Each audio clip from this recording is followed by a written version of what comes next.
Last episode അവസാനിച്ചത് മെർജൻ അടിച്ച ആന്റിയെ ആദിഷ് തടയുന്നത് കാണിച്ചായിരുന്നു. എന്നിട്ട് അവൻ ആന്റിയെ അവിടെ നിന്ന് കൂട്ടിക്കൊണ്ടു പോവുകയാണ്.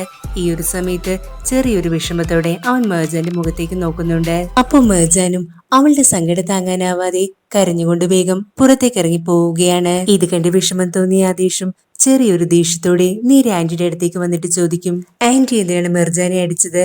ഒന്നില്ലെങ്കിൽ ആന്റിയും ഒരു പെണ്ണല്ലേ? ആദേശിന്റെ ഈ ഒരു ചോദ്യം കേട്ട ആന്റിക്ക് നന്നായിട്ട് ദേഷ്യം വരും. എന്നിട്ട് അവരും ചോദിക്കും, നീ എന്തിനാ അവളെ പ്രൊട്ടക്ട് ചെയ്യാൻ നോക്കുന്നത്? അപ്പോ ആദേശും പറയും, ഇങ്ങനെയല്ലല്ലോ നമ്മുടെ പ്ലാൻ. ഇവിടെ എങ്ങനെ പെരുമാറണമെന്ന് ഞാൻ നേരത്തെ പറഞ്ഞു തന്നിട്ടുള്ളതല്ലേ.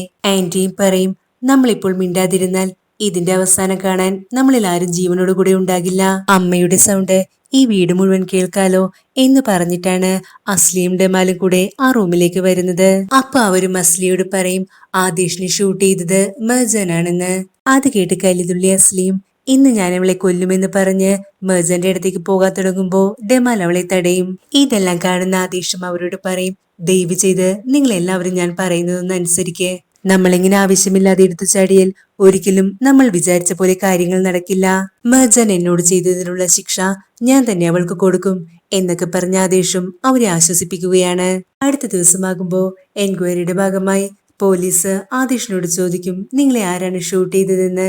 ഈ ഒരു ചോദ്യം കേൾക്കുന്ന ആദേശ് നേരെ നോക്കുന്നത് മെർജാന്റെ മുഖത്തേക്കാണ്. അപ്പോ മെർജാനും കുറ്റം സമ്മതിക്കാൻ വേണ്ടി മുന്നോട്ട് വരാൻ തുടങ്ങുമ്പോ ആദേശം പറയും, എനിക്ക് വെടിയേറ്റത് പുറകിലായിരുന്നു, അതുകൊണ്ട് തന്നെ ആരാണ് അത് ചെയ്തതെന്ന് ഞാൻ കണ്ടില്ല. ആദേശ് ഇങ്ങനെ പറയുമെന്ന് മെർജാൻ ഒരിക്കൽ പോലും വിചാരിച്ചിരുന്നില്ല. അതുകൊണ്ട് തന്നെ അവരെല്ലാവരും പോയി കഴിയുമ്പോ അവളും അവന്റെ അടുത്തേക്ക് വന്നിട്ട് ചോദിക്കും, നീ എന്താ എന്നെ അവർക്ക് കാണിച്ചു കൊടുക്കാതിരുന്നത്? ആദേശം അവളോട് പറയും, നിന്നെ ജയിലിലേക്ക് അയച്ചിട്ട് അതേപോലൊരു ചെറിയൊരു ശിക്ഷ നിനക്ക് തരാനല്ല ഞാൻ ഉദ്ദേശിക്കുന്നത്. എന്നിട്ട് ആദേശ് ഡെമാലിനോട് അത് എടുത്തുകൊണ്ടുവരാൻ പറയും. അപ്പോ ഡെമാലും അവരുടെ വെഡിങ് ഡ്രസ്സ് ആദേശിന്റെ കയ്യിലേക്ക് കൊണ്ടുവന്ന് കൊടുക്കുകയാണ്. ആദേശ് ആ ഒരു ഡ്രസ്സ് മെർജാന്റെ മുഖത്തേക്ക് വലിച്ചെറിഞ്ഞിട്ട് കൊടുത്തുകൊണ്ട് പറയും, ഈ വിവാഹം നടത്തേണ്ടെന്നാണ് ഞാൻ തീരുമാനിച്ചിരുന്നത്. പക്ഷേ നീ കാരണം ആ തീരുമാനം ഞാൻ മാറ്റി. നാളെ തന്നെ നമ്മുടെ വിവാഹം നടക്കും എന്ന് ആദേശ് പറയുമ്പോ മെർജാനെക്കാളും കൂടുതൽ ഷോക്കായത് അസ്ലിക്കായിരുന്നു. പിന്നീട് കാണിക്കുന്നത് ആദേശ് അവന്റെ പാരന്റ്സിന്റെ കല്ലറയിൽ ചെന്ന് നിൽക്കുന്നതാണ്. എന്നിട്ട് ആദേശ് അവിടെ നിന്ന് പറയും, ഞാൻ നിങ്ങളുടെ ശത്രുവിന്റെ മകളെ വിവാഹം കഴിക്കാൻ പോവുകയാണ്. അവർ നിങ്ങളോട് ചെയ്ത എല്ലാ ദ്രോഹത്തിനും എണ്ണി എണ്ണി ഞാൻ പകരം ചോദിക്കും. അതിനുശേഷം അവൻ ഡെമാലിന് നിർദ്ദേശം കൊടുക്കും, നസീറിനെ ശ്രദ്ധിക്കണമെന്ന് പറഞ്ഞ്. ഈ ഒരു സമയം നസീറും മെർജാനെ അവിടെ നിന്ന് എങ്ങനെ രക്ഷിക്കണം എന്നതിനുള്ള വഴി ഹൈദറിന് പറഞ്ഞു കൊടുക്കുകയായിരുന്നു. അങ്ങനെ വിവാഹ ദിവസമാകുമ്പോ മെർജാന്റെ അമ്മ വളരെ സന്തോഷത്തോടെ ഓടി നടന്ന് എല്ലാ കാര്യങ്ങളും അറേഞ്ച് ചെയ്യുകയാണ്. അതേസമയം ആദേശ് മെർജാന്റെ പെർമിഷൻ ഇല്ലാതെ അവളുടെ റൂമിലേക്ക് കയറി ചെല്ലും. ഇത് കണ്ട ദേഷ്യം വന്ന മെർജാനും ചോദിക്കും, നിന്നോട് ആരാകത്തേക്ക് വരാൻ പറഞ്ഞത്? പക്ഷേ ആദേശ് അതൊന്നും മൈൻഡ് ചെയ്യാതെ മെർജന്റെ അടുത്തേക്ക് ചെന്നിട്ട് അവളോട് കൈ നീട്ടാൻ വേണ്ടിയാണ് പറഞ്ഞത്. ഇത് കേൾക്കേണ്ട താമസം തന്നെ മെർജൻ അവളുടെ രണ്ട് കൈയും കൂടെ പുറകിലേക്ക് മാറ്റി പിടിക്കുകയാണ്. അപ്പൊ ആദേശും അവളുടെ കൈ അവിടെ നിന്ന് വലിച്ചെടുത്തിട്ട് അവളുടെ വിരലിലേക്ക് വെഡിങ് റിംഗ് ഇട്ട് കൊടുക്കുകയാണ്. അതിനുശേഷം അവനും മെർജാനോട് പറയും, ഇതൊരിക്കലും നിന്റെ കയ്യിൽ നിന്നും ഊരരുത്.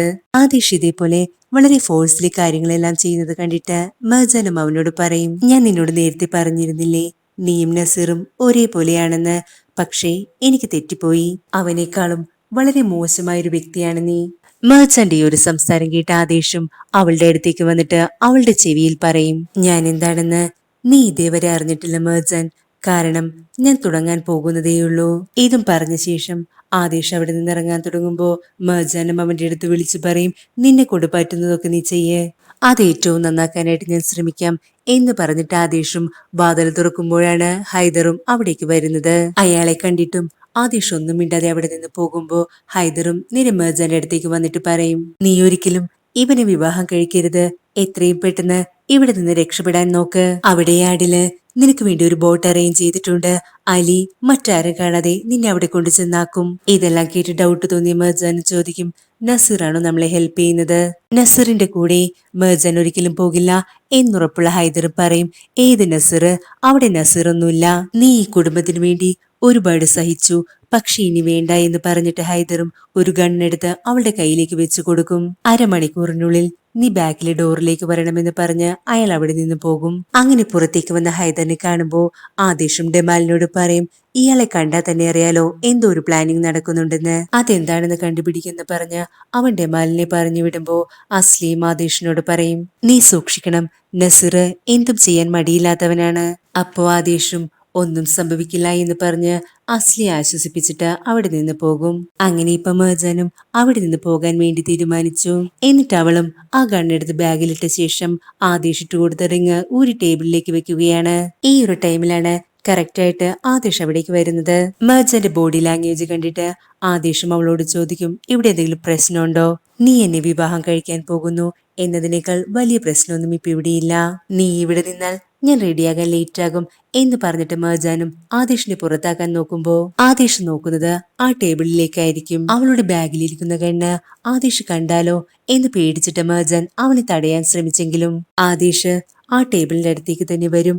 എന്നിട്ട് മെർജാൻ ഉരുവെച്ച ആ റിങ് അവളെ കാണിച്ചു കൊടുത്തിട്ട് പറയും, ഇത് ഊരരുത് എന്നല്ലേ ഞാൻ നിന്നോട് പറഞ്ഞത്, എന്നിട്ട് ഞാൻ പറഞ്ഞു തീരുന്നതിന് മുൻപേ നീ ഇത് ഊരിക്കളഞ്ഞോ? അപ്പൊ തന്നെ മെർജാനും ആ റിങ് വാങ്ങി അവളുടെ കയ്യിലിട്ടിട്ട് പറയും, ദാ ഇപ്പൊ നിനക്ക് സന്തോഷായില്ലേ, ഇനി നീ പോകാൻ നോക്ക്. ഇത് പറഞ്ഞിട്ട് മെർജാൻ ആദേശിനെ അവിടെ നിന്ന് പറഞ്ഞു വിട്ട ശേഷം ആരും കാണാതെ ബാക്ക് സ്റ്റെയർ വഴി ഇറങ്ങി വരികയാണ്.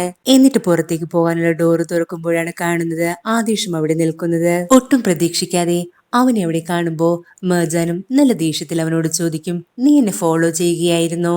അപ്പോ ആദേശും മെർജാൻ ബാഗ് പിടിച്ചു വാങ്ങിയിട്ട് ചോദിക്കും, നീ എവിടേക്ക് പോകാൻ തുടങ്ങുകയായിരുന്നു? മെർജാനും നീ എന്താണ് ഈ കാണിക്കുന്നത് എന്ന് ചോദിച്ചിട്ട് അവളുടെ ബാഗ് തിരികെ വാങ്ങും. ആദേശം പറയും, ഞാൻ നിന്നോട് നേരത്തെ പറഞ്ഞിട്ടില്ലേ, ഞാൻ അറിയാതെ ഒന്നും ചെയ്യാൻ നിന്നെ കൊണ്ട് സാധിക്കില്ല എന്ന്. ഞങ്ങളൊക്കെ മണ്ടന്മാരാണെന്നാണോ നീ വിചാരിച്ചത്? അതിലും വലിയൊരു മണ്ടത്തരം നീ ഇപ്പോഴും നസീറിനെ വിശ്വസിച്ച് അവന്റെ കൂടെ പോകാൻ തീരുമാനിച്ചതല്ലേ? അവൻ പറയുന്നതൊന്നും മനസ്സിലാകാതെ മെർജാനും അവനോട് ചോദിക്കും, നീ എന്തൊക്കെയാണ് ഈ പറയുന്നത്? ഇപ്പോൾ എന്തിനാ നസീറിനെ പറ്റി പറയുന്നത്? അവളുടെ ചോദ്യത്തിന് മറുപടി പറയാൻ നിൽക്കാതെ ആദേശം അവളോട് പറയും, ഇവിടെ നിന്ന് രക്ഷപ്പെടാൻ ശ്രമിക്കേണ്ട, നീ പോയി റെഡിയാകാൻ നോക്ക്, കുറച്ചു കഴിയുമ്പോ മാരേജ് ഫംഗ്ഷൻ സ്റ്റാർട്ട് ചെയ്യും. ഇതും പറഞ്ഞിട്ട് ആദേശ് അവളെ അവിടെ നിന്ന് കൊണ്ടുപോകാൻ ശ്രമിക്കുമ്പോ ഹൈദർ അവിടേക്ക് വന്ന് ആദേശിന് തലക്കിട്ടടിക്കുകയാണ്. ബോധം നഷ്ടപ്പെട്ട് അവൻ നിലത്തേക്ക് വീഴുന്നത് കണ്ടിട്ട് മെർജാൻ അവന്റെ അടുത്തേക്ക് ഓടിവരും. അതുകൊണ്ട് ഹൈദറും ഇവിടെ നിന്ന് രക്ഷപ്പെടുന്നു പറഞ്ഞ് മെർജാനെ ആദേശിന്റെ അടുത്ത് നിന്നും പിടിച്ചു പുറത്തേക്ക് കൊണ്ടുപോവുകയാണ്. മെർജാൻ അവിടെ നിന്ന് പോയി കഴിയുമ്പോ ഹൈദറും മുറാട്ടും കൂടെ ആദേശിനെ നേരെ ഔട്ട് ഹൗസിലേക്ക് എടുത്തുകൊണ്ടുപോകും. ആ ഒരു അബോധാവസ്ഥയില് ആദേശിന് അവന്റെ ചെറുപ്പകാലം ഓർമ്മ വരികയാണ്. പണ്ട് ഇതേപോലെ സംഭവിച്ചപ്പോൾ മെർജാൻ തന്നെ വിളിച്ചത് ഓർമ്മ വന്ന അവൻ ഇപ്പോഴും അവൾ തന്നെ വിളിക്കുകയാണ് എന്ന് വിചാരിച്ച് കണ്ണു തുറക്കുകയാണ്. ഈ ഒരു സമയം അവനെ കാണാതെ അന്വേഷിച്ചു നടന്ന അവന്റെ ഫാമിലിയും അവിടേക്ക് വന്നിട്ടുണ്ടാകും. അവിടെ നടന്ന കാര്യങ്ങളെല്ലാം അവരോട് പറഞ്ഞ ശേഷം മെർജാനെ തിരിച്ചു കൊണ്ടുവരാം എന്ന് പറഞ്ഞ ആദേശും ഡെമാൽ അയച്ചു കൊടുത്ത മെർജാനുള്ള ലൊക്കേഷനിലേക്ക് പോവുകയാണ്. ഇപ്പൊ മെർജാനും യാർഡിലേക്ക് എത്തിയിട്ടുണ്ടാവും. അവിടെ എത്തുമ്പോഴാണ് അവൾ നസീറിനെ കാണുന്നത്. അച്ഛനും കൂടി തന്നെ പറഞ്ഞു പറ്റിക്കുമായിരുന്നു എന്നോർത്ത് വിഷമിച്ച് മെർജാനും അവിടെ നിൽക്കുമ്പോഴാണ് ആദേശ് അവിടേക്ക് വരുന്നത്. ഒരിടത്ത് നസീറും മറ്റൊരിടത്ത് ആദേശം നിൽക്കുമ്പോ രണ്ടുപേരെയും ഇഷ്ടമില്ലാത്തത് കൊണ്ട് തന്നെ ഏത് തിരഞ്ഞെടുക്കണം എന്നറിയാതെ ആകെ കൺഫ്യൂഷനായി നിൽക്കുകയാണ് മെർജാൻ. അവസാനം അവൾ ആദേശിന്റെ കൂടെ പോകാൻ തന്നെ തീരുമാനിച്ചു. അങ്ങനെ ഇപ്പോ അവിടെ ഫംഗ്ഷൻ എല്ലാം സ്റ്റാർട്ട് ചെയ്തു. ആദേശും മെർജാൻ റെഡിയായി വരുന്നതും കാത്തിരിക്കുകയാണ്. പക്ഷേ എല്ലാവരുടെയും പ്രതീക്ഷ തെറ്റിച്ച് മെർജാൻ അവൻ കൊടുത്ത വൈറ്റ് ഡ്രസ്സിന് പകരം ഒരു ബ്ലാക്ക് ഡ്രസ്സും ധരിച്ചാണ് വരുന്നത്. മെർജാന്റെ ഈ ഡ്രസ് കോഡ് കണ്ടിട്ട് അവിടെ ഇരുന്ന എല്ലാവരും ഒരേപോലെ ഷോക്കായി പോകും. പക്ഷെ ആദേശ് മാത്രം അവളുടെ അടുത്തേക്ക് വന്നിട്ട് പറയും, ഈ ഒരു ഡ്രസ്സില് നിന്നെ കാണാൻ നല്ല ഭംഗിയുണ്ടെന്ന്. അത് കേട്ടിട്ട് മെർജാനും നല്ല ദേഷ്യത്തോടെ ചോദിക്കും, നീ ജയിച്ചെന്ന് നിനക്ക് തോന്നുന്നുണ്ടോ? ആദേശ് പറയും, അതെ, ഞാൻ ജയിച്ചു. ഇതും പറഞ്ഞിട്ട് അവനും മെർജാനെയും കൊണ്ട് മാരേജ് രജിസ്റ്റർ ചെയ്യാൻ വേണ്ടി പോകും. അങ്ങനെ അതിനുശേഷം ആദേശ് അവന്റെ കൈ മെർജാന്റെ മുമ്പിലേക്ക് നീട്ടുകയാണ്. മെർജാനും ഒട്ടും ഇഷ്ടമില്ലാതെ തന്നെ ആദേശിന്റെ കയ്യിൽ ഉമ്മ വയ്ക്കും. അതിലൊരുപാട് സങ്കടം തോന്നിയ മെർജാനും അവിടെ നിന്ന് പോകാൻ തുടങ്ങുമ്പോ ആദേശ് അവളെ തടഞ്ഞു നിർത്തിക്കൊണ്ട് പറയും, ഇന്ന് മുഴുവൻ നീ എന്റെ കൂടെ തന്നെ നിൽക്കണം, എവിടേക്ക് പോകാൻ നിനക്ക് അനുവാദമില്ല. ഇതും കൂടി കേട്ട് കഴിഞ്ഞപ്പോ മെർജാന്റെ സകല നിയന്ത്രണവും നഷ്ടപ്പെട്ട് അവളും ആദേശിനോട് പറയും, ഇന്ന് നീ ചെയ്തതിലേക്ക് കുറിച്ചോർത്ത് ഒരിക്കൽ നീ ദുഃഖിക്കും. കാരണം ഇതൊക്കെ അനുഭവിക്കാൻ വേണ്ടി മാത്രം അത്രയ്ക്ക് തെറ്റൊന്നും ഞാൻ ചെയ്തിട്ടില്ല. ഇതെല്ലാം കണ്ടിട്ട് ആന്റിയും നീ ഞങ്ങളെ മനഃപൂർവ്വം അപമാനിക്കല്ലേ എന്ന് പറഞ്ഞ് അവരുടെ അടുത്തേക്ക് വരും. എന്നിട്ട് അവരും പറയും, ഇതേപോലൊരു കറുത്ത ഡ്രസ് ഇട്ട് വന്നത് എല്ലാവരുടെയും മുമ്പിൽ ഞങ്ങളെ നാണം കെടുത്താൻ വേണ്ടി മാത്രമല്ലേ?